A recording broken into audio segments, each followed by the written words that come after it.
Assalamualaikum warahmatullahi wabarakatuh. Salam dan bahagia Bapak Ibu guru hebat. Yang terhormat Kepala Sekolah SD Negeri Kedua Ibu Retno Suprihartini MPD, yang saya hormati rekan-rekan sejawat Bapak Ibu guru SD Negeri Kedua. Bapak Ibu yang saya hormati, sebelumnya marilah kita panjatkan syukur kehadirat Tuhan Yang Maha Esa yang senantiasa melimpahkan rahmat, taufik serta hidayahnya kepada kita semua, sehingga pada kesempatan hari ini kita dapat berkumpul di ruangan ini dalam acara diseminasi budaya positif dengan keadaan yang sehat, tidak ada halangan suatu apapun. Bapak Ibu yang saya hormati, mari kita awali acara pada pagi hari ini dengan berdoa bersama. Semoga acara hari ini diberikan kelancaran dan bermanfaat untuk kita semua. Marilah kita berdoa bersama menurut agama dan keyakinan kita masing-masing. Berdoa mulai.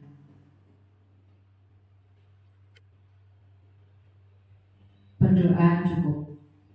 Acara yang selanjutnya yaitu sambutan Kepala Sekolah SD Negeri Kedua kepada Ibu Retno Suprihartini MPD, dipersilahkan.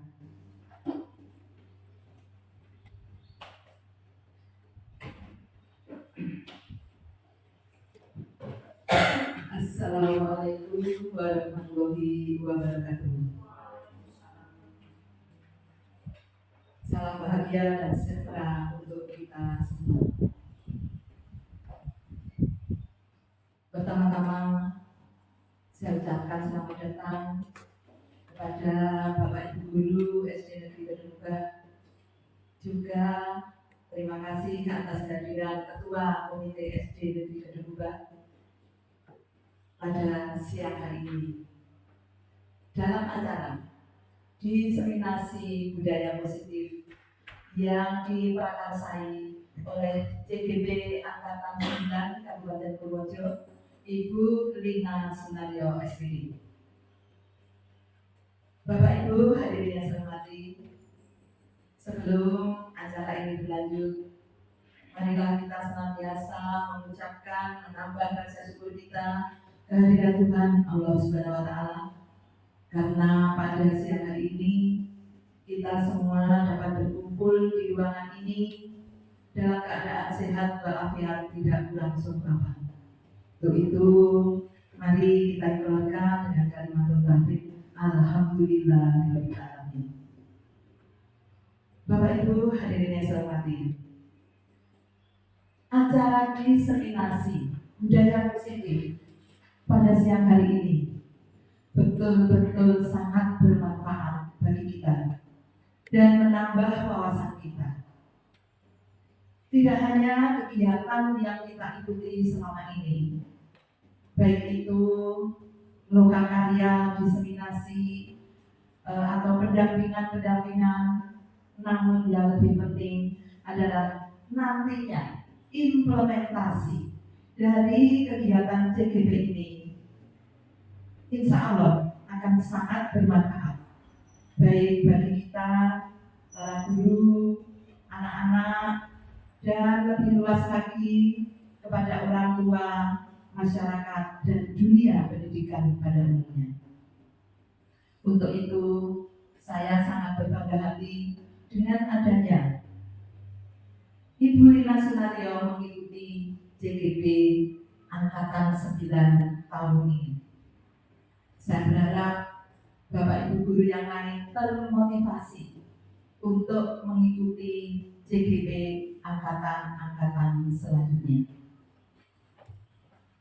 Bapak Ibu yang saya hormati, dengan adanya CGB ini, kita, khususnya juga saya, menjadi tahu, menjadi belajar bersama bagaimana kegiatan-kegiatan CGB ini.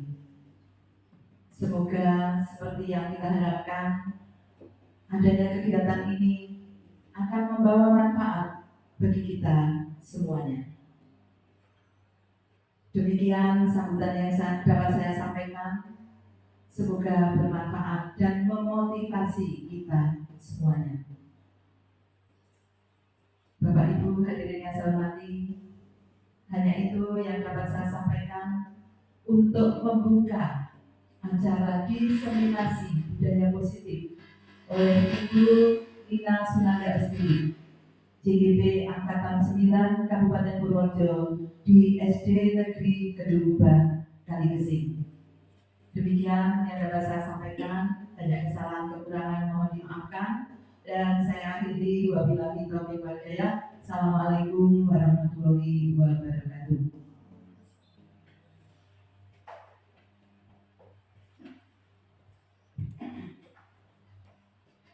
Terima kasih kepada Ibu Retno Suprihartini MPD selaku Kepala Sekolah SD Negeri Kedungban yang telah memberikan sambutan dan motivasi luar biasanya kepada kita semua.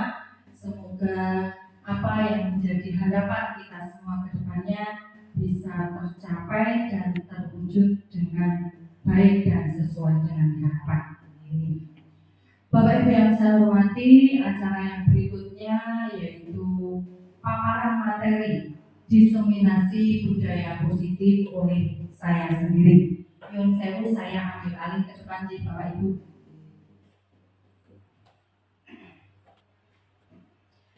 Baik Bapak Ibu, selamat siang semuanya. Masih semangat ya? Masih. Oke. Untuk mengawali kegiatan kita hari ini, ketika nanti saya mengatakan semangat pagi, nanti tolong dijawab sehat jasmani, sehat rohani, sehat ekonomi. Baik, semangat pagi Bapak Ibu. Sehat jasmani, sehat rohani, sehat ekonomi. Amin. Semoga semuanya disehatkan dan disehatkan badannya dan disehatkan ekonominya. Amin. Baik Bapak Ibu yang saya hormati, hari ini saya akan menyampaikan materi tentang budaya positif.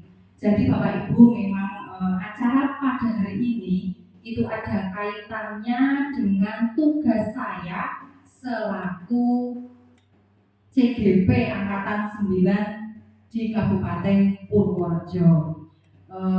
Di sini memang saya ditugaskan untuk menyampaikan ini semua, menularkan ke Bapak Ibu. Sebenarnya bukan menularkan sih, apa lebih tepatnya, sharing, rembugan. Jadi rembugan bersama, sharing bersama tentang budaya positif. Nah, Bapak Ibu, walaupun di sini itu saya menyampaikan diseminasi ini karena tugas, tetapi saya juga berharap ini tidak hanya untuk semata-mata menggugurkan tugas saya, itu tidak, tetapi semoga dengan adanya kegiatan ini itu nanti bisa menjadi dasar terwujudnya impian kita tentang sekolah kita di masa depan, dan sebagai dasar pengembangan visi dan misi sekolah. Baik Bapak Ibu, sebelum paparan materi saya mulai, saya mempunyai pernyataan di sini. Nanti Bapak Ibu jawab setuju atau tidak setuju. Yang pertama, hukuman dapat mendisiplinkan anak. Bapak Ibu setuju atau tidak setuju? Setuju dengan tambahan. Ya, setuju dengan tambahan. Baik. Ada lagi? Coba angkat tangan saja Bapak Ibu. Yang setuju hukuman dapat mendisiplinkan anak. Angkat tangan. Angkat tangan. Ya. Oke, baik. Yang kedua, memberi hadiah atau penghargaan dapat meningkatkan motivasi belajar anak. Yang setuju angkat tangan ya. Kemudian yang ketiga, guru harus mampu memberikan solusi untuk setiap siswa yang bermasalah. Ya, oke, setuju. Yang keempat, guru berperan sebagai teman bagi siswa. Setuju setuju. Baik Bapak Ibu, di sini tadi banyak sekali yang setuju. Ternyata 4 pernyataan ini banyak yang memilih setuju dari Bapak Ibu. Semoga nanti setelah kita belajar bersama dan setelah kita sharing bersama tentang materi budaya positif, kita lebih teryakinkan. Jadi kita lebih yakin dengan jawaban kita. Nah, Bapak Ibu, pada hari ini kita akan sharing tentang positive mindset. Apa itu positive mindset? Positive mindset itu adalah pemikiran positif, pikiran positif. Salah satunya yaitu tentang budaya positif. Apakah itu budaya positif? Budaya positif merupakan perwujudan dari nilai-nilai atau keyakinan universal yang diterapkan di sekolah. Nilai-nilai di sini perwujudan dari nilai-nilai. Kalau di sekolah itu nilai-nilai yang akan kita wujudkan itu nilai-nilai yang negatif atau nilai-nilai yang positif, Bapak Ibu? Nilai-nilai yang positif. Contoh-contoh dari nilai positif itu apa saja yang ada di sekolah, Bapak Ibu? Contohnya? Ya, kerukunan, kejujuran, kedisiplinan. Ada lagi? Kerjasama atau kolaborasi, empati, mungkin toleransi, ya Bapak Ibu. Jadi banyak sekali nilai-nilai positif yang kita yakini dan akan kita wujudkan di sekolah kita. Baik, selanjutnya, nah Bapak Ibu, di sini ada 6 konsep inti yang akan kita pelajari untuk mewujudkan budaya positif. Monggo Bu Inara. Bisa.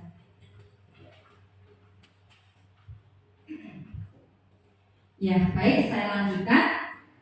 Jadi ada 6 konsep nanti yang akan kita pelajari tentang perwujudan budaya positif. Yang pertama adalah disiplin positif dan nilai kebajikan universal. Yang kedua, motivasi perilaku manusia. Yang ketiga, keyakinan kelas. Yang keempat, kebutuhan dasar manusia. Yang kelima, 5 posisi kontrol. Yang keenam, segitiga restitusi. Dari keenam ini, kira-kira yang paling asik atau yang paling menarik yang ingin Bapak Ibu gali itu yang mana? Yang mungkin kok aneh banget gitu baru mendengar itu yang mana Bapak Ibu? Keyakinan kelas. Ada lagi mungkin yang ini? Segitiga restitusi. Baik Bapak Ibu. Nah, kemudian selanjutnya Bapak Ibu, mari kita bermain-main terlebih dahulu. Jadi aturan mainnya begini Bapak Ibu. Anda dan teman Anda akan melakukan kegiatan coba buka. Salah satu menjadi A dan salah satu menjadi B. Jadi ini berpasangan, nanti cari pasangan. Yang belum ada pasangan ya nyari lah. Ya, tugas Anda adalah yang A itu mengepalkan salah satu tangan. Nah, ketika Anda mengepalkan salah satu tangan, Anda itu membayangkan tidak hanya sekedar mengepal ya Bapak Ibu. Jadi Anda itu membayangkan ada sesuatu hal yang paling penting dalam hidup Anda, yang paling rahasia juga boleh, yang paling penting juga boleh. Kemudian Anda genggam di tangan ini. Kemudian tugas rekan yang B itu nanti merayu, berusaha untuk membuka genggaman Bapak Ibu yang lain. Jadi bisa dengan cara menggelitik itu apa? Ngitik-ngitik, menggelitik, kemudian marah, mengintimidasi, atau dengan menggoda, atau dengan menyogok. Buka lah tanganmu dibuka, tak kayak 10.000 misalnya, itu boleh. Dengan cara apapun, bagaimana caranya supaya teman Bapak Ibu tersebut mau membuka tangannya. Ingat, Bapak Ibu yang mengepalkan tangannya itu seolah-olah menggenggam suatu rahasia besar atau sesuatu yang sangat penting di dalam hidup Bapak Monggo berpasangan sekarang. Berpasangan. Yang satu mengepalkan tangan, yang satu mengepalkan tangan. Ya, bisa dimulai ya. Kemudian tolong yang salah satu merayu untuk membukanya. Coba Bapak Ibu, kepalkan tangannya. Salah satu merayunya. Oh, mirip ini. Coba salah satu merayunya. Salah satu merayu untuk membukanya. Bagaimana? Ada sedikit juga. Bisa apakah bisa terbuka? Oke. Ternyata asik sekali ini guyon-guyon juga. Baik. Ya. Coba bisa. Oke, baik Bapak Ibu, terima kasih cukup. Nah, baik Bapak Ibu. Tadi dari kegiatan tadi Bapak Ibu, yang satu mengepal dengan membayangkan bahwa yang ada pada kepalan Bapak Ibu itu adalah sesuatu yang sangat penting dan sangat berharga. Kemudian yang satunya itu jadi orang kepo ya Pak Ibu. Apa kamu ingin ngerti bahwa ditudui sampai ingin nyogok, sampai dengan mengintimidasi, dengan marah-marah seperti itu. Nah, di sini Bapak Ibu ada dua kemungkinan yang terjadi. Yang pertama, pengepal tersebut akan tetap mempertahankan kepalannya, ya, akan tetap mengepalkan kepalanya tanpa membuka. Tetapi kemungkinan juga pengepal tersebut nanti setelah dibujuk rayu, diitik-itik atau disogok itu mau membuka tangannya. Itu ada dua kemungkinan di situ. Nah, sekarang Bapak Ibu dengan tetap mengepalkan tangan atau mau membuka itu sebenarnya kontrol itu ada pada siapa Bapak Ibu? Pada diri sendiri, ya. Karena apa? Walaupun disogok atau mau dimarahi atau diancam misalnya, tak cegat nangan rumah bilang misalnya seperti itu, jika si pengepal itu merasa bahwa ini itu tidak boleh ada yang tahu, tetap dia akan mengontrol dirinya, melindungi apa yang ada pada genggamannya. Nah, di sini Bapak Ibu dari kegiatan ini nanti yang akan kita kembangkan pada materi berikutnya, yaitu tentang disiplin positif. Nah, tapi sebelumnya dari permainan tadi, ya Bapak Ibu, dari permainan tadi yaitu tentang kontrol diri, itu ada pergeseran paradigma tentang teori kontrol dari Dr. William Glasser.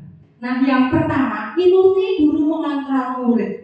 Jadi selama ini kita itu beranggapan bahwa kita sebagai guru itu sebagai pengontrol murid. Jadi apapun yang ada pada murid itu guru sebagai kontrolnya. Tetapi ternyata iya apa tidak Bu, Bapak Ibu, yang terjadi di lingkungan kita, apakah kita itu selalu jadi pengontrol buat mereka?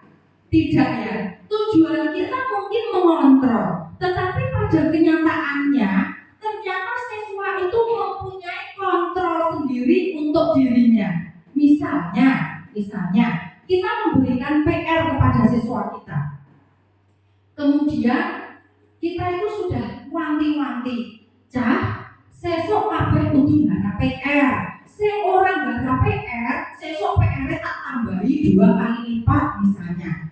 Tetapi ada juga dari siswa itu yang tidak mengerjakan PR. Ya tidak Bapak Ibu? Pernah terjadi seperti itu? Ya sering ya. Nah, berarti dari situ walaupun kita sudah memberikan kontrol kepada siswa kita, tetapi siswa tersebut tetap mempunyai kontrol untuk dirinya sendiri. Jadi ketika dia tetap mengerjakan PR itu juga kontrol dari dirinya sendiri. Kemudian ketika dia tidak mengerjakan PR itu juga sebenarnya kontrol dari dirinya sendiri. anggapan bahwa semua penguatan positif, efektif dan bermanfaat. Setuju atau tidak, Bu? Bapak Ibu guru. Penguatan positif itu selalu efektif dan bermanfaat. Ya, setuju? Baik, ya. Yang kedua, anggapan bahwa kritik dan membuat orang merasa bersalah dapat menguatkan karakter. Apakah iya? Tidak ya. Karena apa? Seringkali terjadi ketika misalnya kita mengkritik anak kita, mengkritik siswa kita, itu terkadang bukan menguatkan karakternya, tetapi kadang membuat siswa tersebut menjadi down. Iya apa tidak? Dia merasa kecewa. Kemudian misalnya begini, lah wong aku iki wis berusaha nulis api-api nah tapi piye meneh wong tulisan iki yo jan elek. Tapi iki yo wis tak berusaha bene apik, bene rapi, tapi ternyata kok masih dikritik. Nah, itu nanti membuat anak-anak tersebut justru kecewa. Jadi ternyata bahwa kritik itu tidak serta-merta menguatkan karakter anak. Kemudian yang terakhir, ilusi bahwa orang dewasa memiliki hak untuk memaksa. Setuju tidak? Tidak setuju.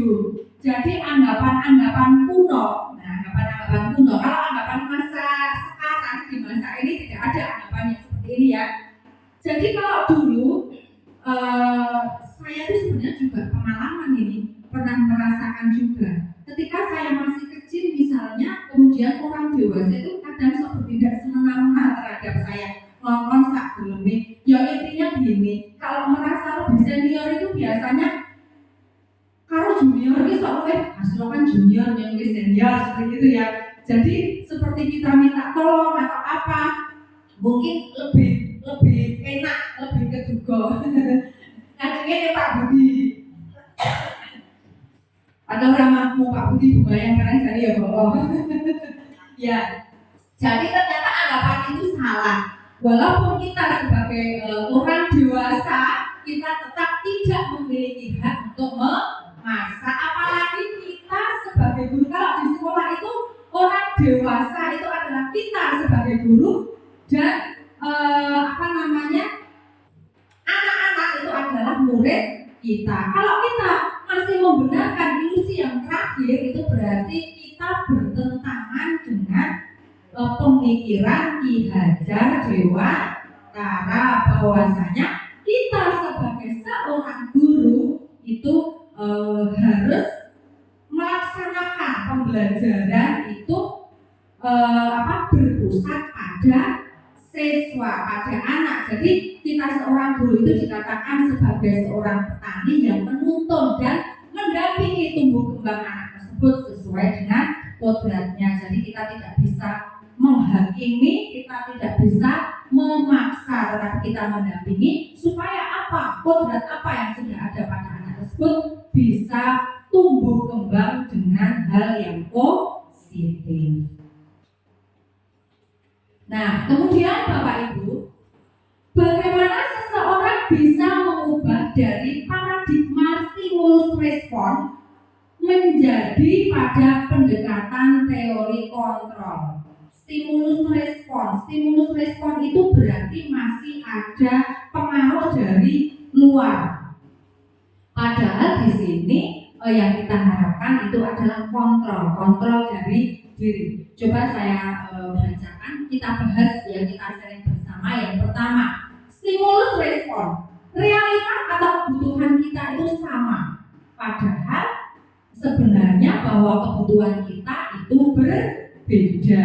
Kemudian semua orang melihat hal yang sama, tetapi sebenarnya bahwa setiap orang itu memiliki gambaran yang berbeda. Kita tidak bisa menyamakan persepsi satu orang dengan orang yang lain.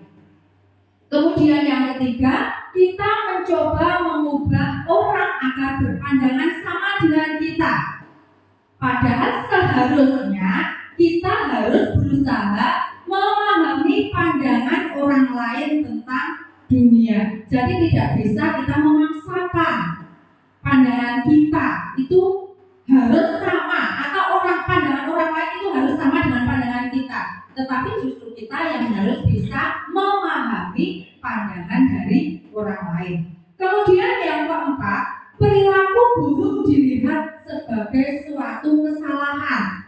Padahal setiap perilaku itu memiliki tujuan. Jadi Bapak Ibu, kita itu sebagai guru itu menghadapi siswa yang bermacam-macam karakternya berbeda-beda. Mereka mempunyai sifat, mempunyai perilaku yang berbeda. Nah, ada kadang anak ini tuh sering banget membuat ulah-ulah keusilan yang kadang memang memancing kita untuk berkesal hati, kadang seperti itu. Tetapi kita tidak boleh langsung menjudge seseorang atau siswa kita itu, kamu itu salah, ini bocah kira tahu benar, ini bocah kira tahu api, itu tidak boleh. Karena apa? Setiap perilaku yang mereka lakukan, entah itu perilaku baik, entah itu perilaku buruk, itu pasti ada tujuan dan alasannya. Kemudian yang selanjutnya, orang lain bisa mengontrol saya, padahal hanya Anda sendiri yang bisa mengontrol diri Anda. Jadi kita yakini bahwa yang bisa mengontrol diri kita adalah kita sendiri. Yang berikutnya, pemaksaan ada pada saat tujuan gagal. Padahal di sini kolaborasi dan konsensus itu menciptakan pilihan-pilihan baru. Jadi kita tidak bisa memaksa, tetapi di sini kita harus berkolaborasi untuk menciptakan hal-hal atau pilihan baru. Misalnya, salah satu dari kita mempunyai pendapat A, salah satu dari yang lainnya mempunyai pendapat B. Nah, dari situ maka kita harus berkolaborasi mengambil titik tengahnya. Mana sebenarnya pilihan-pilihan yang bisa menciptakan hal-hal baru yang lebih bermanfaat. Kemudian yang terakhir, model berpikir menang kalah. Sekarang tidak ada Bapak Ibu, tidak ada menang, tidak ada kalah. Sekarang adanya menang-menang. Ya, jadi tidak ada aku menang, kowe kalah, aku benar, kowe salah, tidak ada. Jadi di sini semuanya mari kita berpikir bahwa semuanya tidak ada salah benar menang kalah, tetapi kita semuanya harus menang. Nah Bapak Ibu, dari hal-hal yang sudah kita lakukan tadi bisa kita simpulkan bahwa disiplin positif di sini ya. Disiplin positif itu tumbuh dari kesadaran diri kita sendiri. Jadi disiplin positif itu tercipta dari diri sendiri tanpa adanya iming-iming, hukuman, sokongan, ancaman maupun hadiah. Karena apa? Selama ini kita berpikir yang timbul di mindset kita, di pikiran kita ketika kita mendengarkan kata disiplin itu pasti suatu aturan, ya Pak tidak? Aturan, kemudian memaksa, kemudian mengekang, seperti kalau yang namanya disiplin. Makanya sering kita tuh berjargon ria dengan aturan itu ada untuk kita langgar, ya Pak tidak? Karena yang ada di pikiran kita bahwa disiplin mentaati aturan itu adalah suatu paksaan, bukan kontrol atau datang dari diri kita sendiri. Ya, lanjut di sini Bapak Ibu. Tadi kita sudah menyebutkan banyak hal tentang nilai-nilai kebajikan atau nilai-nilai baik yang ada di sekolah untuk perwujudan budaya positif. Nah, di sini Bapak Ibu, nilai-nilai kebajikan yang tadi sudah kita jelaskan itu ternyata semuanya ada pada profil pelajar Pancasila. Profil pelajar Pancasila ada berapa dimensi Bapak Ibu? Ada 6 dimensi. Yang saya sendiri kalau disuruh menyebutkan tidak hafal, tetapi kalau disuruh menyanyi jadi hafal. Berarti supaya tidak ngantuk, mari Bapak Ibu kita nyanyikan untuk refreshing kita supaya tidak ngantuk dan selalu semangat untuk mengikuti paparan materi yang berikutnya, karena ini masih banyak sekali yang akan saya sampaikan. Monggo Bapak Ibu saya hitung ya. Hitungan ketiga, 1, 2, 3. Belajar Pancasila, beriman dan bertakwa pada Tuhan Yang Esa, dan berakhlak mulia, berkebinekaan global, gotong royong mandiri, kreatif dan bernalar kritis. Baik, jadi semua nilai-nilai kebajikan yang akan kita capai itu semuanya ada pada 6 dimensi profil pelajar Pancasila. Nah, kemudian yang berikutnya yaitu teori motivasi, hukuman, penghargaan, dan restitusi. Lanjut, nah di sini teori motivasi perilaku manusia. Jadi Bapak Ibu, setiap perilaku manusia itu pasti mempunyai motivasi. Coba Bapak Ibu, dari ketiga motivasi yang ada di layar, yang yang selama ini ada pada diri kita, itu yang mana Bapak Ibu? Yang ada pada diri kita selama ini, yang mana? Ya, dari ketiga. Yang pertama, untuk menghindari ketidaknyamanan atau hukuman. Yang kedua, untuk mendapatkan imbalan dari orang lain atau institusi. Yang ketiga, untuk menghargai diri sendiri, yang umumnya terjadi pada diri kita dan siswa-siswa kita. Kalau menurut Bapak Ibu guru itu yang mana? 1 dan 2. Jujur Pak Ibu Mega, betul. Saya sendiri pun juga seperti itu. Yang pertama, biasanya anak-anak dan kita sendiri juga seperti itu. Contohnya kita itu setiap pagi mencet si Mega kurang dari jam 7. Itu motivasi kita itu apa Bapak Ibu? Iya kan? Yang pertama, 1 wedi enggak tunjangan itu potong, itu salah satunya. Nah, jadi memang selama ini itu adalah motivasi eksternal yang ada pada diri kita dan diri murid-murid kita. Nah, itu nanti sebagai tugas kita semua bagaimana menumbuhkan motivasi internal. Selama ini saya pun juga beranggapan seperti ini. Saya termasuk guru yang galak dan super galak di kelas. Jadi kadang memang anak-anak itu ketika mematuhi suatu aturan itu karena mungkin takut dengan saya. Jadi mereka itu kurang termotivasi dari dirinya sendiri. Jadi aku sesuk harap aset pun tidak diseneni ibu guru. Nah, biasanya kan seperti itu. Jadi masih motivasi eksternal yang ada pada mereka. Kemudian misalnya anak-anak itu aku sesuk anak sinau soal itu ada sing ranking siji biasanya oleh hadiah. Nah, biasanya motivasinya masih seperti itu. Tapi kalau misalnya sesuk sinau ben bijine api, itu sepertinya kurang motivasi bagi mereka. Nah, Bapak Ibu, selanjutnya di sini ada tabel tentang hukuman, konsekuensi, dan restitusi. Kelihatan nggak Bapak Ibu? Nggak kelihatan. Cilik nih. Baik, saya zoom dulu. Bisa terlihat? Bisa terlihat ya. Nah, coba Bapak Ibu sebelum saya lanjutkan, dari tabel hukuman, konsekuensi, dan restitusi ini, kalau Bapak Ibu itu milih yang mana? Yang lebih pas itu yang mana? Yang hukuman, yang konsekuensi, atau yang restitusi? Bapak Ibu? Yang mana? Yang restitusi. Ada pendapat lain mungkin? Tidak ya? Yang restitusi. Baik, dari Bu Mega tadi restitusi. Nah, sekarang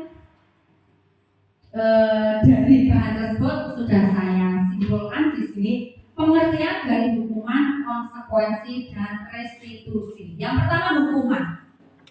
Hukuman itu terjadi tidak terancam, tidak terencana, bersifat satu arah, bisa berupa hukuman fisik, psikis, atau kata-kata kasar. Di sini tidak terencana. Contohnya, misalnya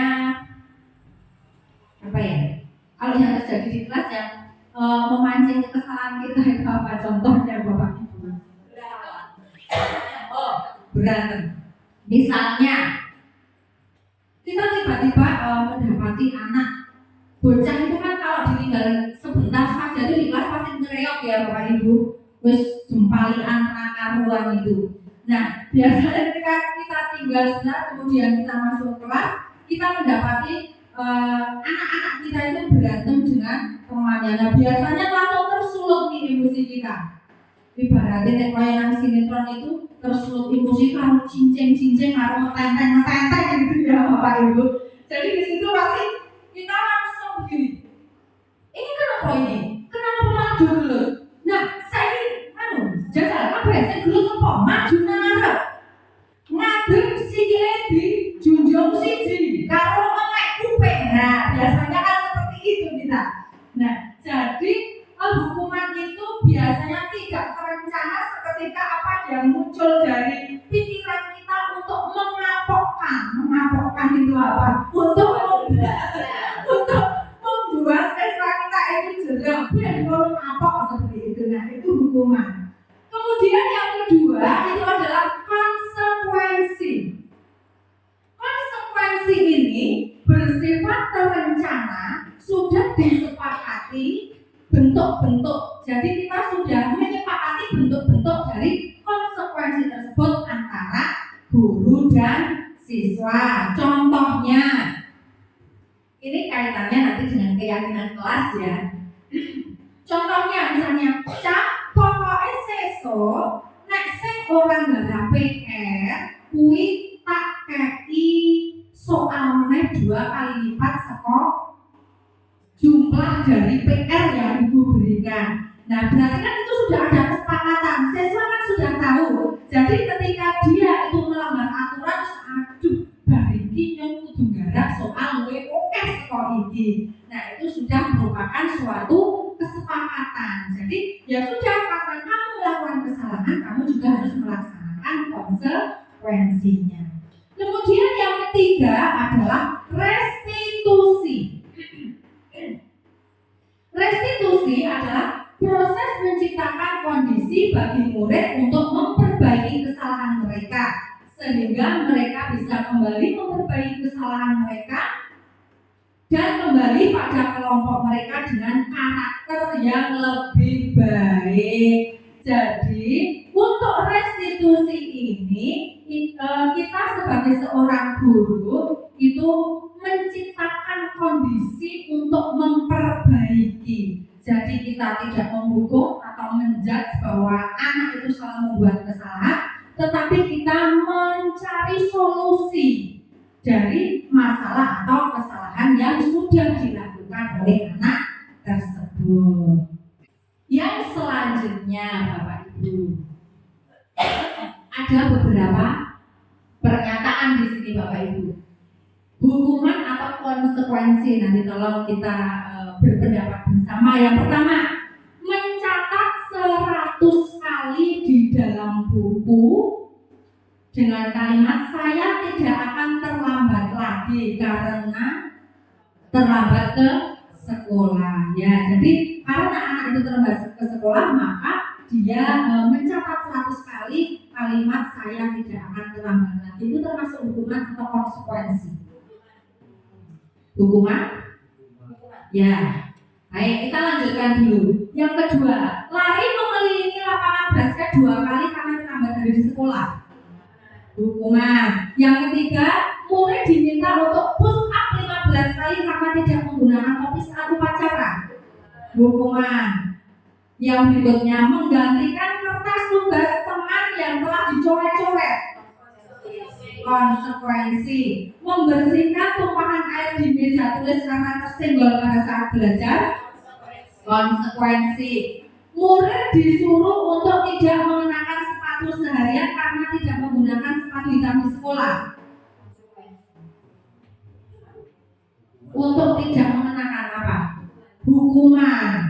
Ya, lari mengelilingi lapangan basket 2 kali karena terlambat 10 menit saat pelajaran olahraga, hukuman. Mari kita lihat jawabannya. Oh, ternyata tidak saya tuliskan jawabannya di situ. Baik, yang terakhir, coba yang terakhir ini.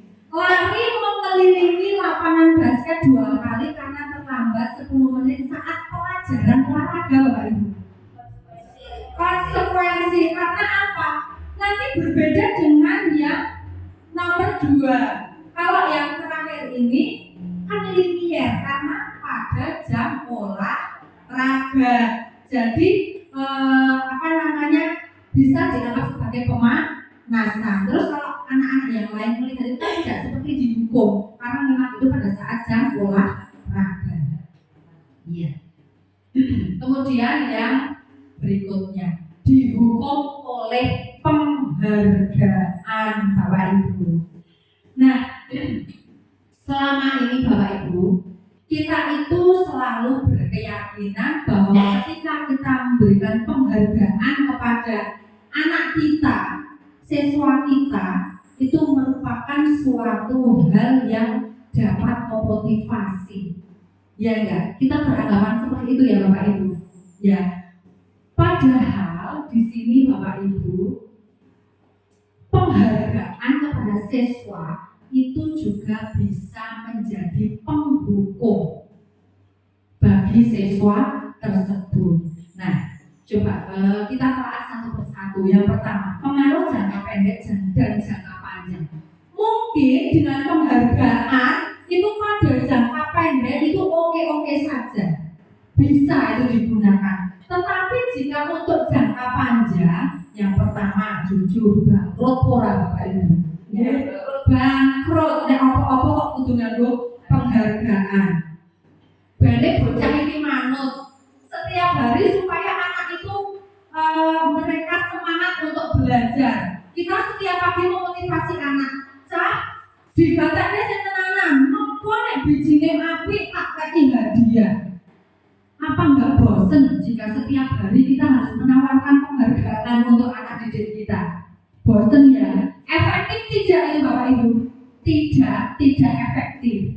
Yang kedua, penghargaan tidak efektif ya, sudah kita bahas. Yang ketiga, penghargaan merusak hubungan. Maksudnya bagaimana? Misalnya kita tahu kemampuan anak kita di kelas itu berbeda-beda, minatnya juga berbeda-beda.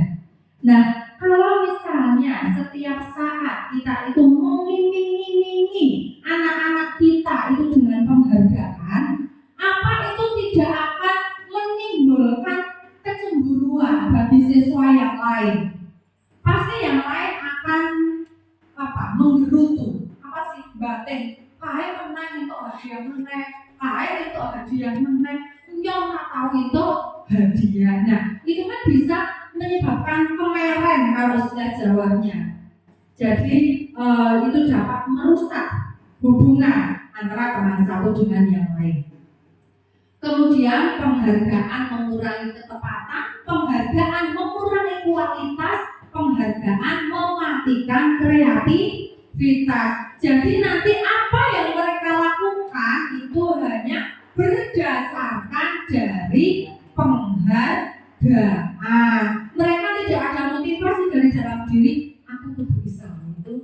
Nggak ada seperti itu. Karena apa? Menang iming-iming penghargaannya. Kemudian penghargaan itu menghukum. Penghargaan menghukum, contohnya biasanya lebih seringnya itu kan kita memberikan hadiah itu untuk yang nilai terbaik, ya enggak? Nah kemudian misalnya nih antara nilai terbaik yang pertama dengan nilai terbaik yang kedua itu selisihnya hanya 0,01 misalnya. Yang satu nilainya 9,79, yang satu nilainya 9,78 misalnya. Itu sebenarnya mereka sama kemampuan mereka hebat, iya nggak Bapak Ibu? Tapi kok sing itu hadiah, mau sing nomor siji tok, padahal yang kedua itu juga berprestasi. Berarti penghargaan ini menghukum anak yang lain yang dia juga berprestasi. Lanjut, nah masuk ke dalam keyakinan kelas. Nah, Ibu, sebelum saya lanjutkan Bapak Ibu, mengapa tidak peraturan kelas? Mengapa harus keyakinan? Ada yang bisa menjawab, Bapak Ibu? Mengapa keyakinan kelas? Mengapa bukan peraturan? Bu Mega? Nah, coba. Ya. Amin.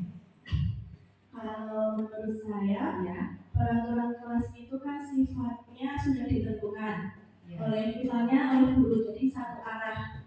Kenapa harus keyakinan kelas? Kalau keyakinan kelas seperti yang sudah diutarakan oleh Bu Lina tadi, kalau keyakinan kelas itu kan kesepakatan antara siswa dengan guru untuk kelasnya, jadi lebih baik keyakinan kelas daripada peraturan kelas. Luar biasa. Tepuk tangan dulu Bapak Ibu.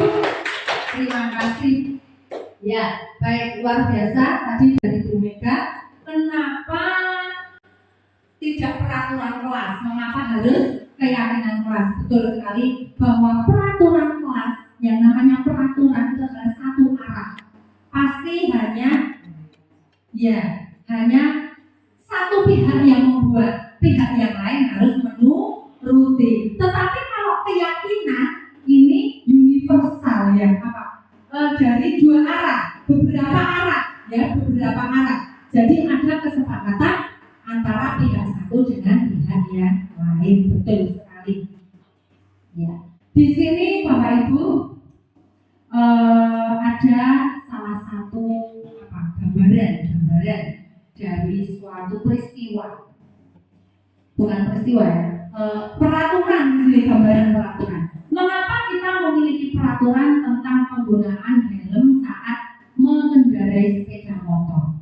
Mengapa kita memiliki peraturan tentang penggunaan saat mengendarai sepeda motor? Coba dulu awalnya kita itu kalau bepergian menggunakan helm itu karena apa Bapak Ibu? Ke kota, kita menggunakan helm itu apa? Jujur saja yang ada di hati kita itu apa? Apa Bu Maya? Ya betul. Takut nggak dicegat polisi, nggak ditilang, mana ya? Engkau yukannya bayar, begitu ya? Nah itu berarti itu namanya peraturan. Karena apa? Karena tadi kita melakukan itu hanya karena takut dengan sanksinya. Nah sekarang Bapak Ibu, jika kita bepergian itu menggunakan helm, itu karena nilai-nilai yang lain, nilai-nilai keselamatan dan nilai-nilai kesehatan. Misalnya gini, aku harus nganggo helm, soalnya opo? Nek nganggo helm kuwi rasane iki nyaman, rapet, ora semribit. Terus engko nek ana apa-apa nih, nek misalnya kok kejedot apa iki sirahku ya ora bonyok. Nah, itu kalau itu namanya apa? Keyakinan ya. Benar nggak Bapak Ibu setuju nggak dengan pernyataan itu bahwa menggunakan helm itu nanti membuat saya itu nyaman dan aman gitu ya? Nah setuju. Semua itu menyepakati bahwa fungsi menggunakan helm itu adalah rasa aman ya, biar selamat, bene kepenak. Nah itu berarti kan kita sepakat dengan hal itu. Nah kesepakatan itu merupakan suatu keyakinan. Jadi sesuatu yang disepakati bersama tentang fungsi dan nilai baiknya itu namanya keyakinan. Tapi kalau sesuatu yang dilaksanakan karena takut dengan sanksi itu namanya peraturan. Nah, kemudian yang berikutnya yaitu prosedur pembuatan keyakinan kelas. pembuatan keyakinan kelas itu ada prosedurnya. Jadi tidak serta-merta kita membuat keyakinan kelas itu langsung diketik dadi. Kalau langsung diketik dadi, itu berarti kan satu arah. Jadi ini untuk keyakinan kelas tapi peraturan. Yang pertama di sini mempersilahkan semua siswa mencurahkan ide tentang peraturan yang akan disepakati. Jadi kita itu nanti menyuruh siswa kita itu untuk apa? Mencurahkan idenya atau harapannya. Sebenarnya keyakinan kelas itu bisa terwujud dari harapan-harapan warga kelas. Jadi harapan mereka itu pingin kelas yang seperti apa. Itu nanti caranya berbagai macam, terserah kreativitas dari Bapak Ibu guru semua. Ada yang dengan cara ditanya satu persatu,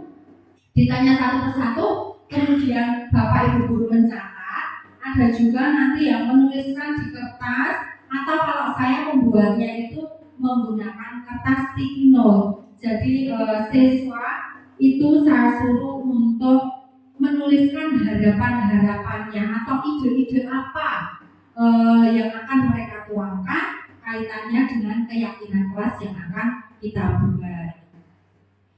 Kemudian tadi ya mencatat semua masukan atau kalau menggunakan kertas sticky note bisa nanti ditempel-tempelkan di depan, itu lebih mengirit waktu. Yang ketiga, ganti kalimat negatif menjadi kalimat positif. Contohnya, misalnya yang namanya ide dari siswa itu kan kadang kalimatnya itu sakdeleme bocah ya. Maksudnya sesuai dengan mood anak, misalnya apa? Kelas tidak boleh kotor misalnya.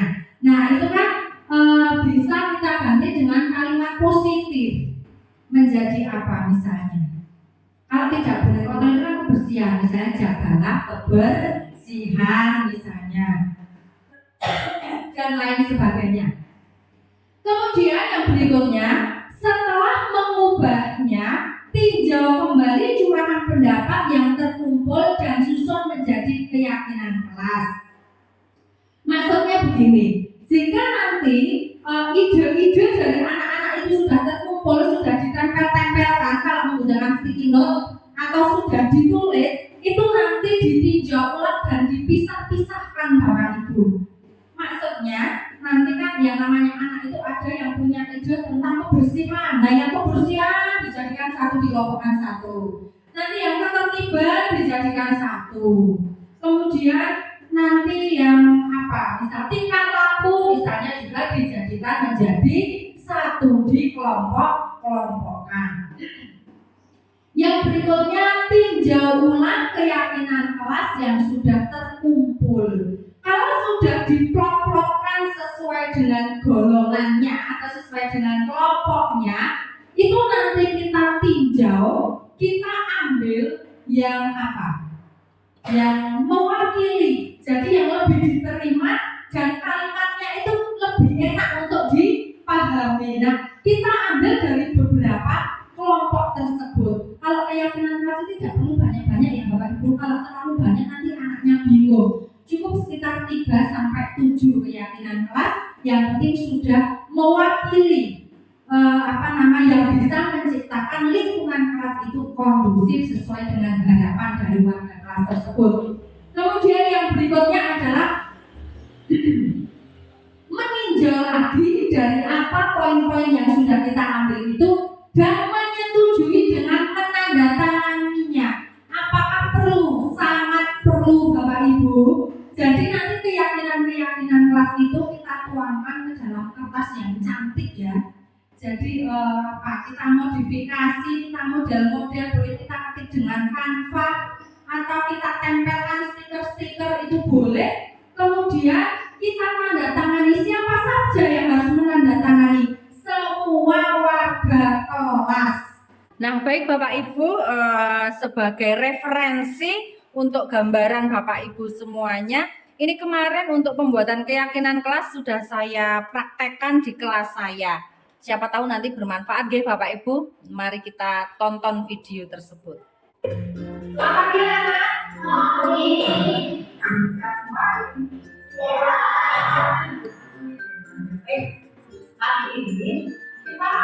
Nah, di sini saya juga menyampaikan dulu tentang tujuan-tujuan dari dibuatnya keyakinan kelas.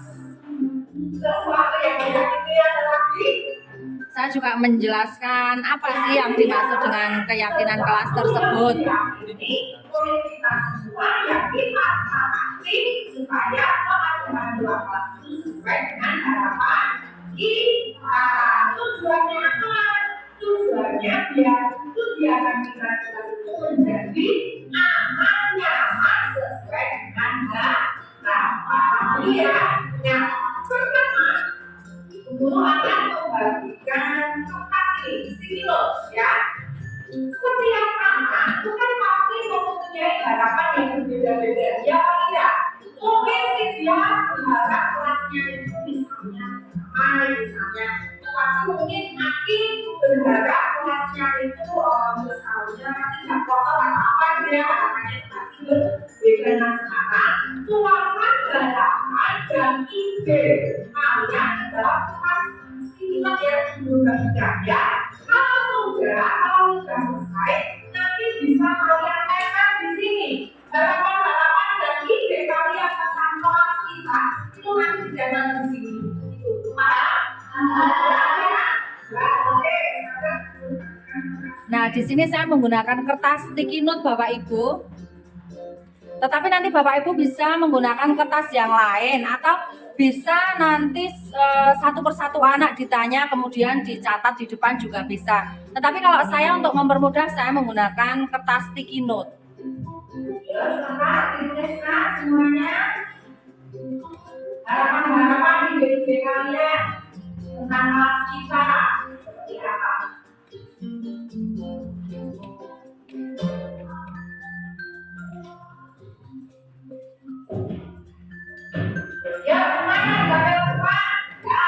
Nah, kemudian mereka menempel harapan-harapan atau ide mereka ke depan.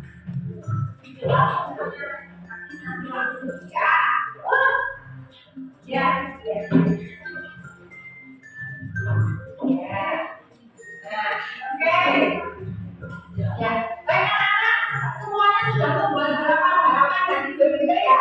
Sudah meletakkan semuanya di sini. Nah, coba perhatikan. Di sini itu ada tidak berdua jawaban. Kalau ada kata dari kalimatnya masih bentuk kalimat negatif ya.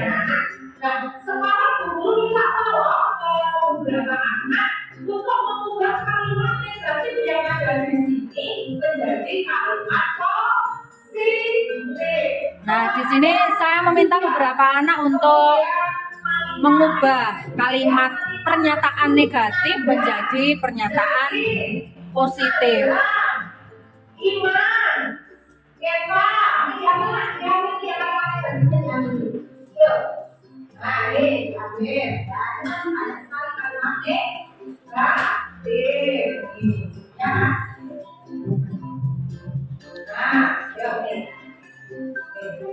Nah, silakan kalian kalimat negatif itu menjadi kalimat positif. Ayo sudah ya, nanti kalian sudah dua kalimat positif. Ya, langsung kita lima. Kita lima. Yuk, kita lima.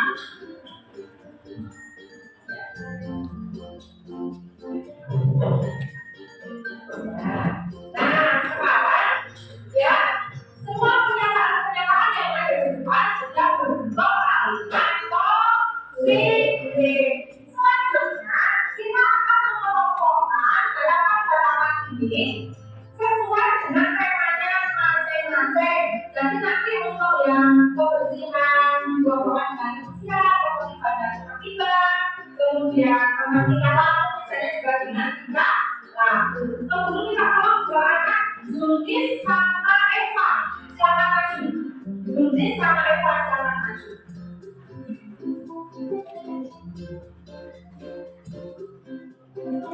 Nah, di sini saya meminta kepada siswa untuk mengelompokkan pernyataan-pernyataan tersebut sesuai dengan temanya.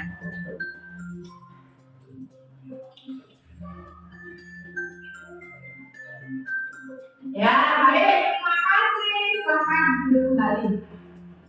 Sekarang di sini sudah dikelompokkan sesuai dengan temanya masing-masing.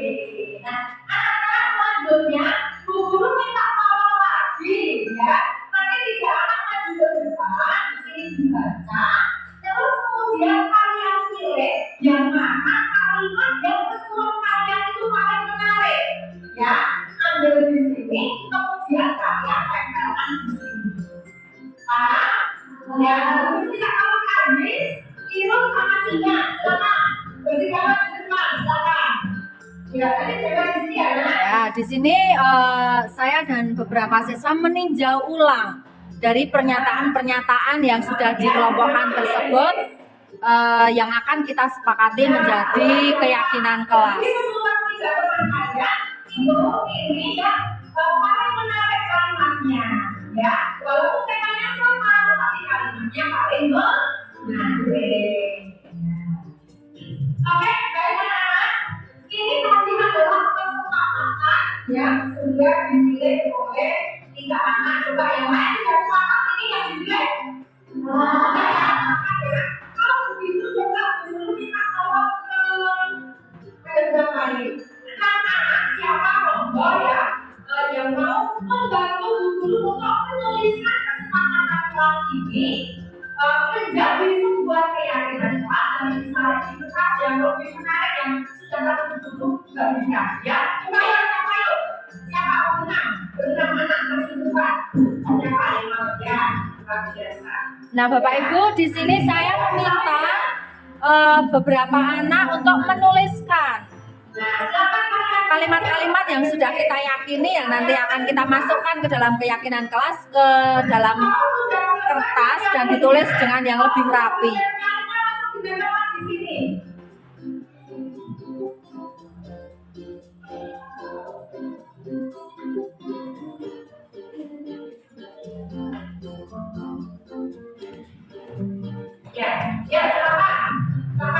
Nah, kemudian setelah disalin ke dalam kertas yang lebih cantik, ditempelkan ke dalam sebuah kertas yang nanti akan kita pasang sebagai keyakinan kelas.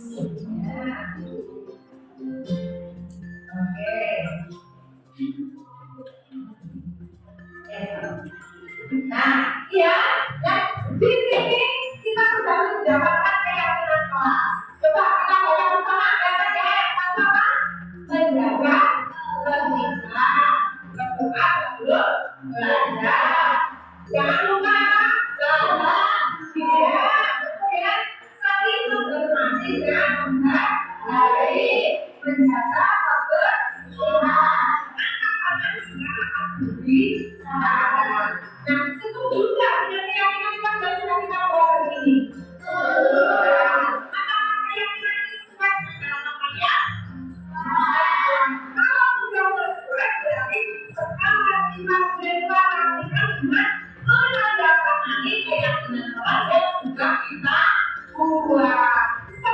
Nah, kemudian yang terakhir prosesnya adalah menandatangani dari keyakinan kelas yang sudah dibikin.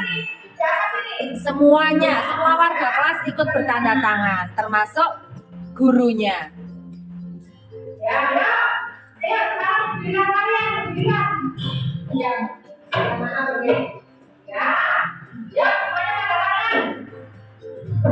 Ya.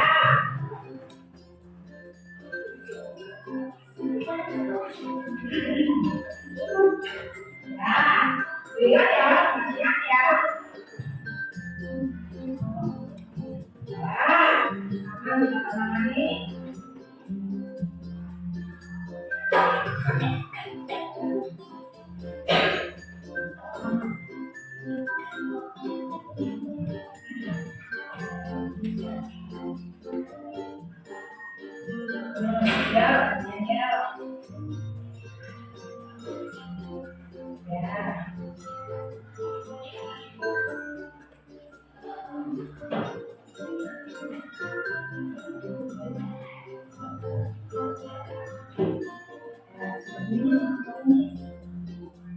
Iya, keren. Baik anak-anak, sekarang kita sudah mendapatkan yang sudah kita sepakati bersama, sudah kita tanda tangani. Kalau sudah tanda tangan berarti tandanya kita sudah sepakat dan setuju ya. Nah, keyakinan kelas itu gunanya untuk apa? Apakah hanya yang dibaca saja atau memang benar-benar harus kita lakukan? Nah, yang terakhir di sini saya merefleksi. Jadi saya merefleksi dari kegiatan di kelas tentang pembuatan keyakinan kelas. Sekarang, supaya keyakinan kelas ini tidak dilupakan, berarti keyakinan kelas ini kita tempel ya. Gimana kira-kira tempelnya? Keyakinan dibaca sebelah mana? Sebelah sana ya. Kita tahu siapa ini? Oh ya, ada. Oke. Enggak tahu ya, ada ya.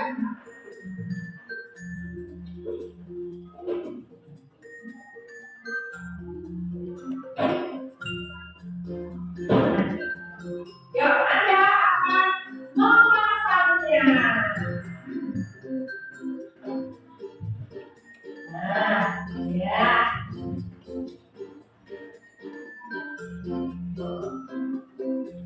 Ya, nah setelah luasnya sudah jadi, kita bisa kalian buka sana dan digunakan dan puasa. Baik anak-anak, hari ini keyakinan kelas kita sudah jadi. Nah, di sini saya juga memberikan penguatan tentang keyakinan kelas. Itu keyakinan kelas yang kita buat itu buku sendiri yang buat atau ini ide dari kalian semua? Ide ya, ide dari anak-anak semua ya. Berarti kalau itu ide dari kalian semua, apakah kalian siap untuk melaksanakannya?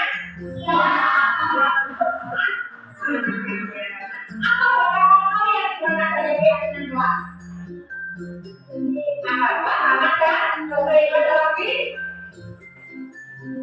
Ada? Apa? Iya, jangan lupa bahwa dia. Jadi kalau ya di rumah jadi kalau sampai sekolah kita saling bertemu silakan rasa semu, mari kita bahagia bersama. Terima kasih dan mari kita apresiasi bersama dan tepuk tangan bersama.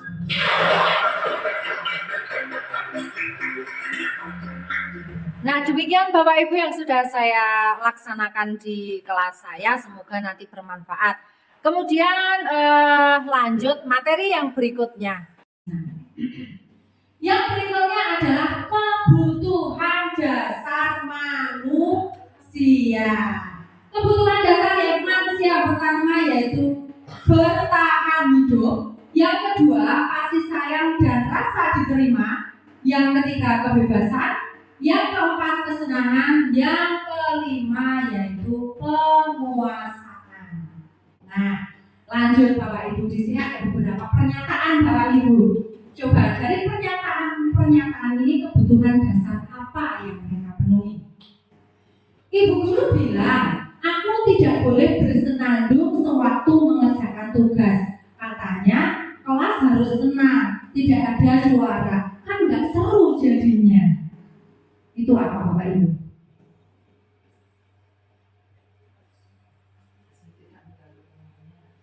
Iya, apa tadi kebutuhan dasar satunya kesenangan. Ya betul, kebutuhan dasar kesenangan. Yang kedua, ibu guru tidak menyapaku hari ini, padahal aku pakai jepit rambut baru. Apa itu? Kasih sayang ya, kasih sayang diterima gitu ya. Kok guru ki orang anu ya orang laki, padahal jepitku ki apik banget loh, hanya diwaitak menggo seperti itu. Kemudian aku bosan, masa belajarnya cuma gitu-gitu aja, dengerin bu guru aja. Apa itu? Ini lebih kemana? Kebebasan atau kesenangan? Kebebasan, kesenangan? Bosan. Kalau bosan itu berarti dia butuh apa? Hal-hal yang baru. Tidak mau seperti itu terus gitu. Monoton apa? Bebas ya, kebebasan. Kemudian aku sebel gambarku tidak rapi, malah ibu guru nunjukin ke teman-temanku di depan kelas. Ini apa ini? gambarku tidak rapi, tapi kok ditunjukkan penguasaan ya, betul penguasaan. Menurut saya juga penguasaan karena apa? Karena anak itu kan butuh diakui ya, butuh di wow kamu itu keren. Tapi ternyata dengan seperti ini tidak ada yang menilaiku keren seperti itu. Kemudian aku merasa bangga dan keren gitu tadi apa? Penguasaan. Biar bisa jalan-jalan naik mobil sama teman-temanku. Ya, kesenangan, senang ya.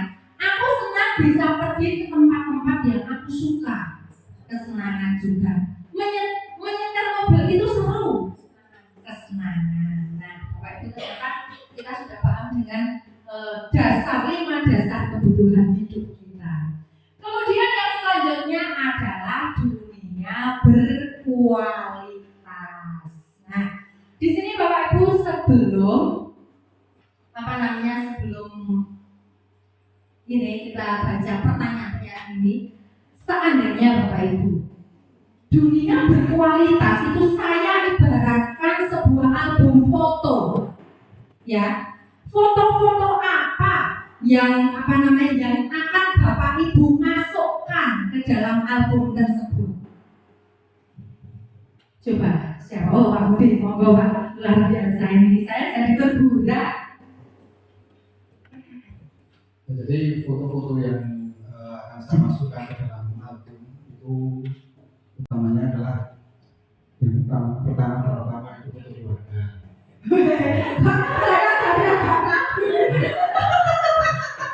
Keluarga itu jelas, karena apa? Keluarga itu merupakan satu motivasi bagi saya di kehidupan saya. Walaupun ada Keluarga yang lain. jelas karena juga merupakan motivasi. Oh iya. So seperti itu. Jadi kemudian yang kedua, ini foto kenangan kita misalnya di sekolah atau di mana, karena apa ya? Foto misalnya kita foto bersama dengan rekan-rekan ini merupakan satu kenangan yang tidak dapat kita lupakan. kenangan terindah. Jadi saya kira begitu. Baik. Baik, terima kasih. Tapi kalau saya agak ragu juga ini keluarga yang mana, yang mana untuk keluarga. Oke, baik Bapak Ibu. Kemudian yang berikutnya, siapakah orang-orang yang paling penting dalam hidup Anda? Oh iya, siapa Nyai? Paling penting dalam hidup Anda. Siapa?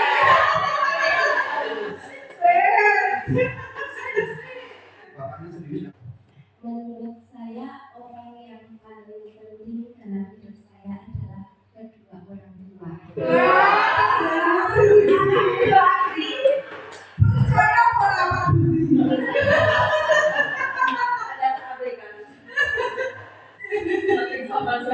Punya alasan kenapa kedua orang tua? Karena mereka orang yang melahirkan, merawat, dan mendidik kita sampai kita bisa seperti sekarang ini. Iya, luar biasa dunia ini memang. Biasanya kerawaan. Ya, kemudian nilai-nilai kebajikan apa yang terpenting dalam hidup Anda? Ayo, salah satu mungkin nilai kebajikan yang terpenting. Ada yang akan berpendapat nilai kebajikan apa yang terpenting? Oh, boleh yang lagi. Semangat sekali Ibu Nyai. Sepertinya punya motivasi baru. Ya baik, monggo Bu Iis. Nilai kebajikan yang paling penting dalam hidup adalah beriman dan bertakwa kepada Tuhan Yang Maha Esa. Wih, yes, pokoknya tidak diragukan keimanan dan ketakwaannya. Butuh alasan ya, segala sesuatu ini sekarang butuh alasan. Karena di mana kita orang yang beriman dan bertakwa pastinya akan banyak melakukan kebaikan-kebaikan yang lain dan lainnya lagi. Wih, luar biasa. Top ini Pak, ternyata seperti dari nganu. anak buah Pak Budi, pintar merangkai kata dan menggombal. Yang berikutnya, kalau Anda menjadi orang yang ideal, karakter atau sifat apa yang Anda paling inginkan ada pada diri Anda? Siapa mungkin? Bu Dami, monggo ya. Top. Sifat yang paling saya inginkan pada diri saya yaitu sifat jujur. Ya, alasannya Jujur itu menyampaikan segala sesuatu itu apa adanya sesuai dengan kenyataan yang ada. Demikian. luar biasa. Tepuk tangan dulu untuk Bu Dami. Ya, memang itu salah satu karakter atau sifat yang wajib kita punya, yaitu kejujuran. Ya. Kemudian yang berikutnya, apa pencapaian Anda yang Anda sangat banggakan? Mungkin ada yang mewakili pencapaian yang dari Bu Maya. Ya, siap. Bu Maya. Pencapaian yang sangat saya banggakan itu bisa memberi dan menjaga orang-orang yang tersayang. Itu satu. Yang kedua, melindungi dan berbagi kepada mereka yang berkekurangan.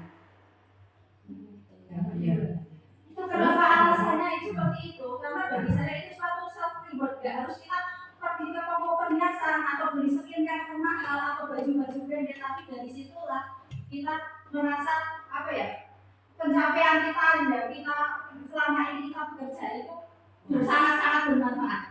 Luar biasa. Ternyata walaupun ini bertampang preman, tetapi hatinya itu selembut sutra ini. Baik, terima kasih. Ceritakan bagian perjalanan hidup Anda di mana Anda merasa itulah titik puncak hidup Anda. Mungkin ada yang bisa mewakili dari Bapak Ibu. Oh enggak, itu Bapak lagi. Mungkin saya melanjutkan dengan pernyataan berikutnya karena juga masih terkait dengan pertanyaan yang tadi.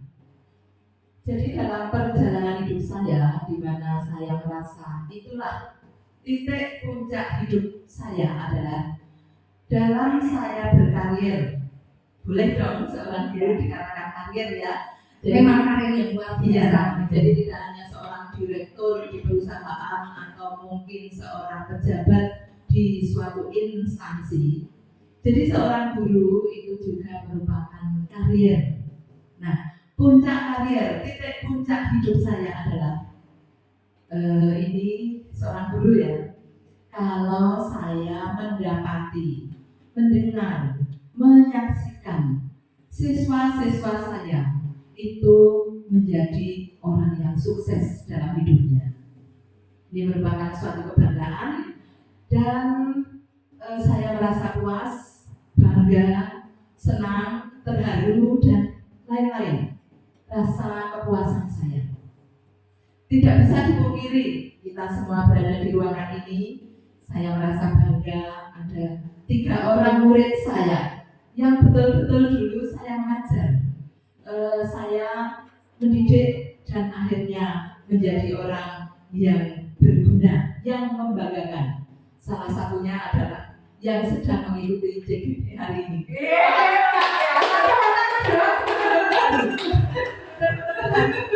Karena saya juga bisa berguru, saya bisa mengambil ilmu-ilmu dari JGP ini, dan untuk yang lain bukan berarti tidak berguna, tetapi juga berguna, berprestasi sesuai dengan porsinya masing-masing.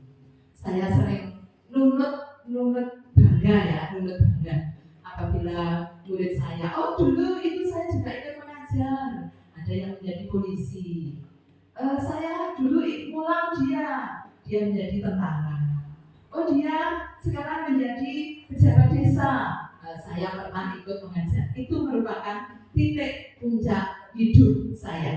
Masih banyak contoh-contoh yang lain, misalnya dulu siswa saya sekarang sukses.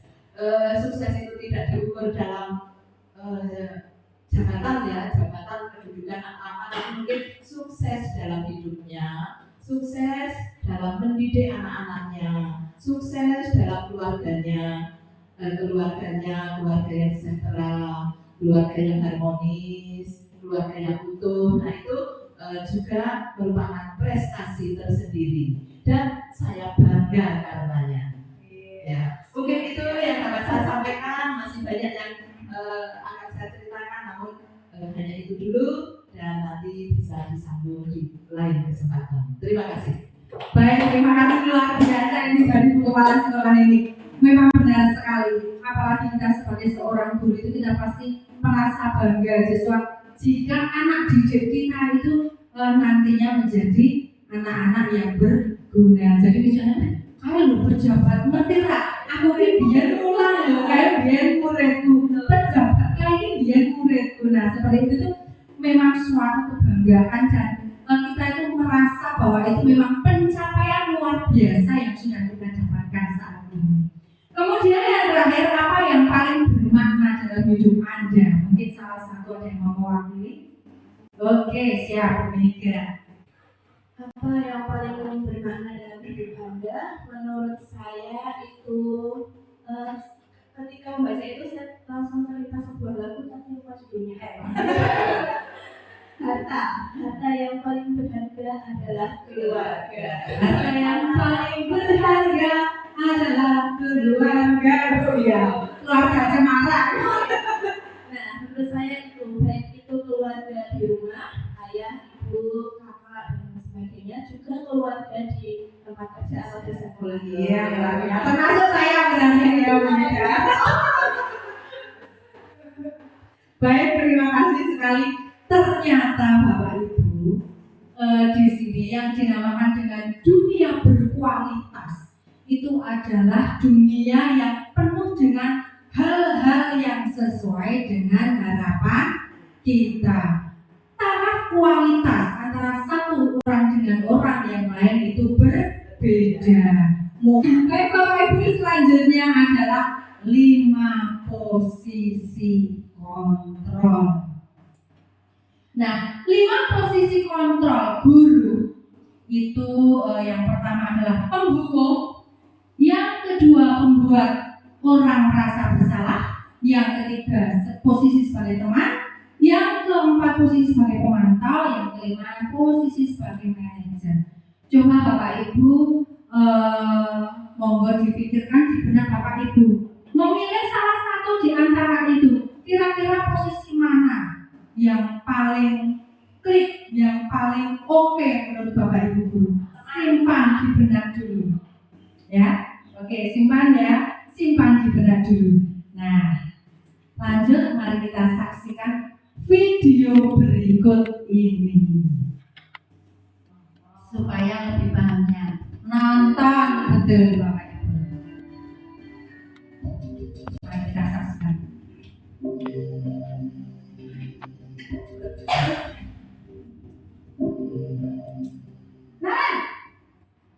Kaya sopo Selamat pagi Bu. Selalu terlambat. Kamu deh, pasti terlambat. Maaf Bu, saya Apa coba? Alasan kamu apa lagi? Kapan sih kamu tidak terlambat? Malas sekali ya kamu jadi anak. saya Dasar pemalas. Gak kapok-kapok sih kamu. Sudah berapa kali terlambat?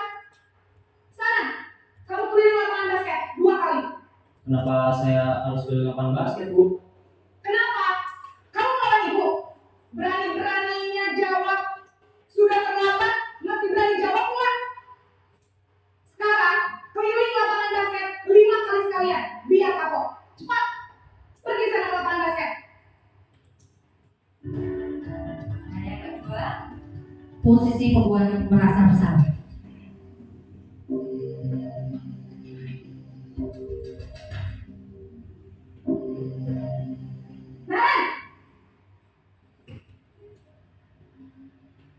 Selamat pagi Bu. Naren. Kamu kenapa terlambat lagi, nak? Ya Tuhan, Naren. Kamu senang ya bikin ibu susah ya? Kalau kamu terlambat lagi, nanti ibu yang ditegur bapak kepala sekolah, nak. Disangka ibu tidak bisa membina kamu. Duh, gimana ini? Maaf Bu,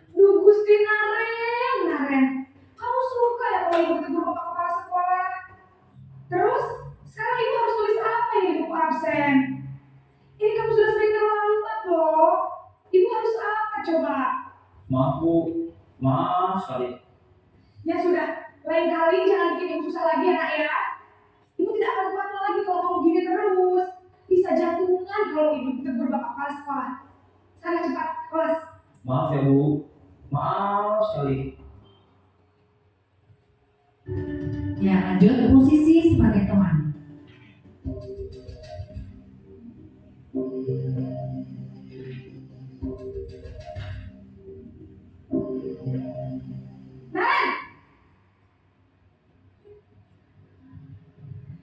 Selamat pagi Bu. Wah, sudah jam berapa ini nak? Terlambat lagi ya sayang. Iya Bu, habis ibu saya lupa bangunkan saya Bu. Kamu malah menyalahkan ibu kamu. Kamu bukannya anak larinya paling kencang. Kok terlambat sih?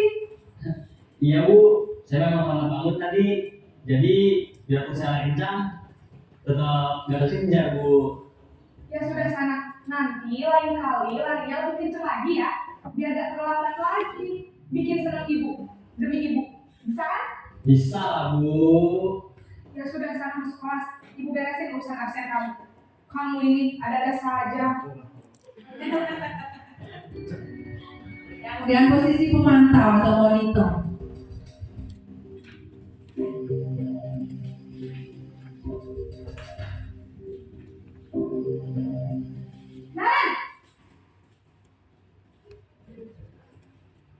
Selamat pagi Bu. Naren, apa peraturan sekolah kita tentang jam berapa kita harus masuk sekolah nak? Kita harus di sekolah jam 7 Bu. Iya betul, sekarang sudah jam 7.20. Naren sudah tahu konsekuensinya jika terlambat hadir. Paham Bu, saya harus tinggal kelas pas jam istirahat selama 20 menit. Iya benar, konsekuensinya demikian. Jadi nanti jam 9.30 pas istirahat, kamu harus tinggal di kelas, kerjakan tugas tambahan untuk ketertinggalan kamu, ya? Baik Bu. Yang terakhir posisi manajer.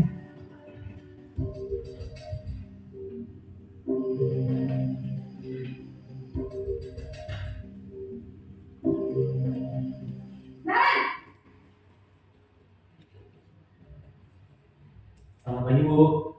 Selamat pagi Naren. Maaf Bu, saya terlambat. Iya, sekolah masuknya jam 7, sekarang sudah jam 7.20. Jadi sekarang bagaimana nih Naren? Maaf Bu, saya lupa start alarm saya semalam. Baiklah, menurut kamu, keyakinan sekolah yang mana yang perlu kamu tingkatkan? Menghargai diri sendiri dan orang lain mungkin ya Bu. Setuju. Jadi, apakah Naren meyakini prinsip saling menghormati tersebut? Iya Bu, saya meyakininya. Apakah Naren bersedia memperbaiki masalah keterlambatan ini? Bersedia Bu. Bagaimana kamu akan memperbaiki masalah keterlambatan ini? Saya akan coba untuk tidak lupa menyetel alarm saya Bu. Baik, kalau Naren mau nyetel alarm di rumah, ada orang yang kira-kira bisa bantu mengingatkan tidak? Ada Bu, kata saya, Kak Emma. Ada lagi selain Kak Emma? Selain Kak Emma, ada ibu saya. Baik, jadi yang mengingatkan Naren adalah Kak Emma dan ibu kamu ya. Kira-kira akan mulai setel alarm kapan nih Naren? Setelah pulang sekolah, akan segera saya lakukan. Baik, jadi Naren akan setel alarm untuk bangun besok pagi dan akan diingatkan oleh kakak dan ibu Naren. Ada lagi yang perlu dilakukan Naren? Agar tidak terlambat bangun lagi. Tidak ada Bu. Baik Naren, terima kasih untuk kerjasama kamu. Sekarang kamu perlu kembali ke kelas untuk belajar. Baik Bu, terima kasih. Baik Bapak Ibu, ini tadi video dari contoh-contoh lima kontrol yang kita miliki. Kemudian di sini sudah saya simpulkan dari video tersebut, nanti juga ada kekurangannya bisa kita tambahkan bersama. Untuk penghukum, jadi ciri-ciri sebagai kontrol penghukum itu menghardik, marah-marah gitu ya, memberikan hukuman baik fisik, psikis maupun verbal. Jadi kadang lari lapangan seperti itu. Kemudian kalau enggak dengan kata-kata yang tidak enak. Nah, dampaknya itu adalah anak jadi pendendam. Kemudian tidak menyukai guru atau mupel tertentu. Misalnya kalau kita mungkin guru kelas, kalau di SMP itu kan guru mupel ya. Jadi ada beberapa puluh kayaknya pelajaran matematika boleh dua lagi pola aku dari rasanya pemikiran yang seperti itu. Kemudian yang kedua, posisi kontrol membuat merasa bersalah. Suaranya lembut tapi terkesan menyalahkan siswa. Lembut suaranya, tidak membentak, tapi apa? Jelek di hati, apa sih? Menyakiti, nyelekit ya. Jadi kalimatnya itu kalau menurut saya itu nyelekit. Kemudian yang kedua, guru menyatakan kesalahan pada siswa dan guru itu menderita. Seperti tadi, apa kamu tidak kasihan sama ibu misalnya. Jadi guru itu seolah-olah menjadi pihak yang menderita seperti itu. Kemudian dampaknya membuat siswa merasa bersalah, membuat anak merasa tidak percaya diri, kemudian anak itu menjadi bingung. Jadi melakukan apa-apa itu takut salah, ya aku kudune piye gitu. Kemudian yang berikutnya yaitu posisi teman. Guru bersifat ramah, cenderung bersendau-gurau untuk menghangatkan suasana. Jadi guru itu dekat dengan siswa, ramah, guyon seperti itu. Nah, tetapi apakah ada dampaknya? Dampaknya nanti murid bergantung pada satu orang guru. Jadi nanti murid itu tidak bisa tidak bisa menerima guru yang lain karena dia sudah tergantung dengan guru yang memposisikan diri sebagai teman tersebut. Kemudian yang kedua, membuat siswa tidak mandiri. Kadang diberi tugas, kamu ini ya, karena anak itu sudah terlalu nyaman dengan gurunya yang dianggap sebagai seorang teman, kadang misalnya, si aku ngomongnya ini dolanan kok. Nah, kadang-kadang nggak siswa yang suka nyolat seperti itu ya, atau kadang, ngomongnya gitu kok, ini kok bu, atau gimana. Nah, itu kadang yang kurang baik dari dampak dari posisi guru sebagai teman. Kemudian yang berikutnya adalah posisi pemantau. Nada bicara dan ekspresinya itu biasa, jadi datar. Kemudian dari identitas gagal menjadi berhasil, maksudnya dari posisi pemantau ini termasuk identitas yang berhasil. Kemudian pemantau tetap memantau saat siswa diberi sanksi. Jadi seperti tadi misalnya si Karen itu terlambat harusnya jam 7, berangkatnya jam 7.20. Konsekuensinya apa? Pas jam istirahat atau jam pulang nanti dia tidak pulang dulu selama 20 menit sesuai dengan keterlambatannya untuk mendapatkan tugas tambahan. Itu harus dipantau. Dampaknya apa? Menghitung hadiah atau hukuman yang diberikan tanpa melihat kebajikan.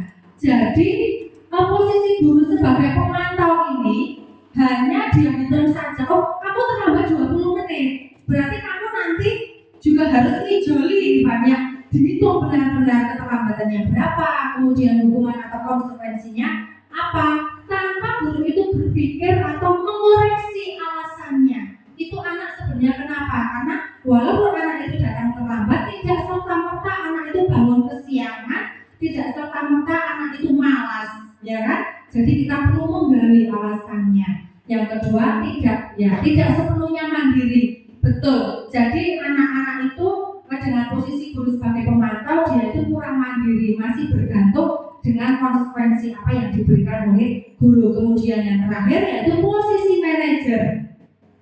Suasananya itu netral, tercipta identitas positif atau berhasil. Kemudian mengajukan pertanyaan bermakna itu sebelum kita menyalahkan anak tersebut, kita bertanya dulu alasannya itu apa, kenapa kamu melakukan itu digali dulu alasannya. Kemudian membantu siswa memecahkan masalah. Jadi tidak hanya menyalahkan saja, tetapi juga membantu siswa dalam menyelesaikan masalah itu. Misalnya tadi Naren terlambat, berarti guru itu nanti membantu memecahkan masalahnya supaya besok tidak terlambat lagi. Kalau tadi bu guru itu mencolokkan dengan memancing dia dengan kalimat-kalimat pemantik yang dapat memancing inisiatif dia.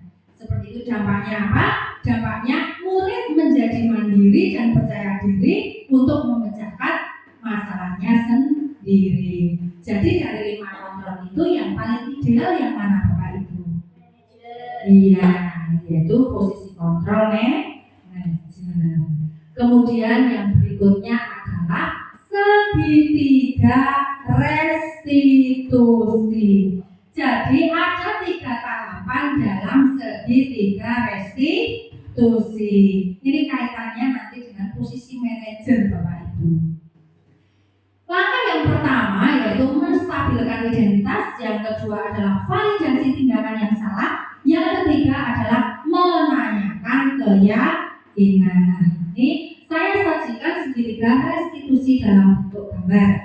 Nah, tahapan yang pertama yaitu menstabilkan identitas.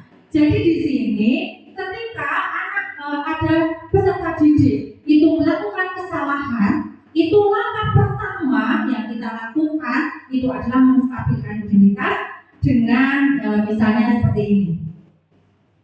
Nah, coba sini dengarkan Bu Guru misalnya. Setiap orang itu pernah melakukan kesalahan. Tidak hanya kamu saja loh yang pernah berangkat terlambat. Bu Guru juga pernah berangkat terlambat misalnya. Tidak apa-apa kamu melakukan kesalahan. Nah, misalnya seperti itu.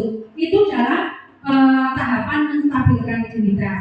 Maksudnya di sini bukan berarti tidak apa-apa melakukan kesalahan itu kita memperbolehkan peserta didik itu melakukan kesalahan itu tidak. Tetapi tujuannya adalah kita itu untuk menetralkan suasana supaya anak itu tidak merasa takut, sehingga kita bisa melakukan pendekatan kepada anak tersebut. Karena biasanya kalau siswa itu sudah sepanen, sudah takut, maka anak itu akan sulit sekali kita dekati untuk mencari jalan keluar. Kemudian langkah yang berikutnya yaitu validasi tindakan yang salah.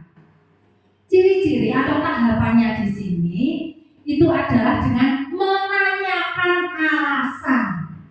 Ya, jadi ditanya, coba Mega, Bu Guru tanya, kamu pasti punya alasan kan kenapa kamu tadi berangkat sekolah terlambat? Nah, misalnya seperti itu. Ya, jadi kita beri kesempatan anak tersebut untuk mengutarakan alasannya, tidak hanya terlambat saja, karena kasus-kasus anak di sekolah ini sangat kompleks. Jadi salah satunya terlambat itu tadi. Jadi tanyakan, misalnya berkelahi, tanyakan, kenapa nak kamu berkelahi? Kamu pasti punya alasan kenapa kamu berkelahi dengan temanmu, misalnya seperti itu. Kemudian selain itu bisa juga misalnya dengan cara memancing dia menanyakan, kan ada cara lain untuk mengungkapkan perasaanmu tanpa harus kamu marah-marah, itu misalnya. Itu tahap validasi tindakan yang salah. Kemudian tahapan yang terakhir yaitu menanyakan keyakinan. Contohnya, misalnya, nak, dengan kamu melakukan ini, apakah ada keyakinan kelas yang sudah kita bikin kemarin yang kita langgar, misalnya? Misalnya ada guru ini, apakah kamu yakin akan pentingnya nilai keyakinan kelas yang sudah kita bikin kemarin, misalnya? Kemudian, nah sekarang bagaimana caramu untuk bisa menyelesaikan masalah ini? Apa yang akan kamu lakukan untuk menyelesaikan masalah ini, misalnya seperti itu. Jadi dalam segitiga restitusi ini kita benar-benar membuat suasana menjadi nyaman. Kemudian kita melakukan pendekatan ke siswa supaya apa? Supaya siswa itu bisa mencari solusi dari kesalahan yang dia perbuat. Kita hanya memancing dan memandu, mendampinginya. Seperti itu ya Bapak Ibu. Nah, akan lebih jelasnya maka saksikan video berikut ini. Nah, nonton meneh Bapak Ibu.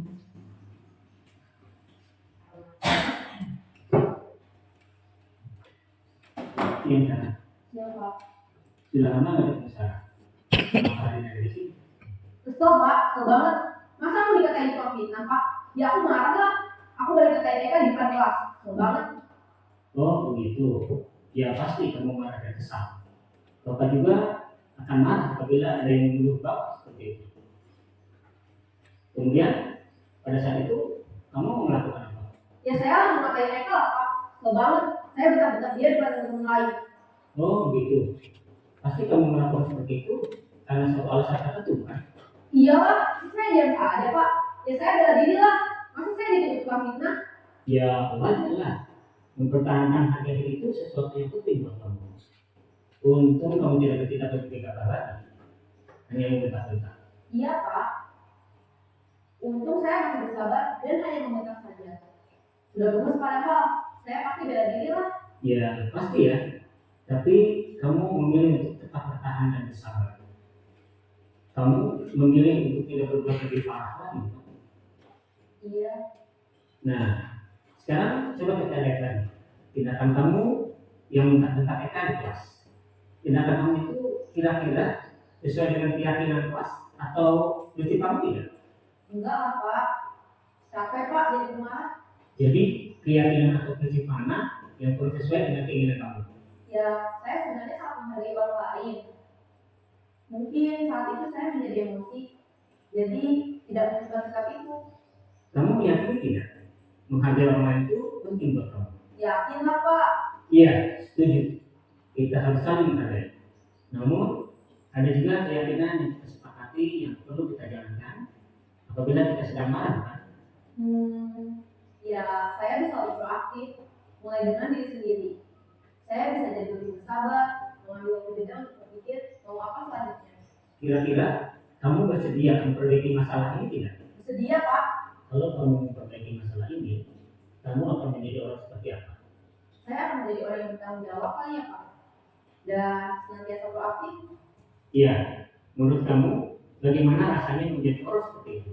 Ya nyaman lah, bangga bisa bersabar dan menahan diri. Baiklah kalau begitu. Yuk kita pikirkan bagaimana memperbaiki masalah ini. Nah, ini salah satu contoh penerapan segitiga restitusi. Nah, dengan berakhirnya video ini maka berakhir juga Bapak Ibu diseminasi kita hari ini. Tetapi sebelum saya akhiri Bapak Ibu, saya akan kembali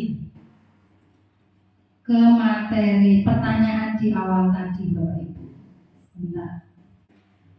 Nah, tadi kita kembali lagi ke sini Bapak Ibu. Setelah sharing kita dari awal sampai akhir tadi, semoga bisa membantu meyakinkan kita dalam kita tadi menjawab atau menelaah pernyataan di awal tadi. Tadi yang pertama, hukuman dapat mendisiplinkan anak.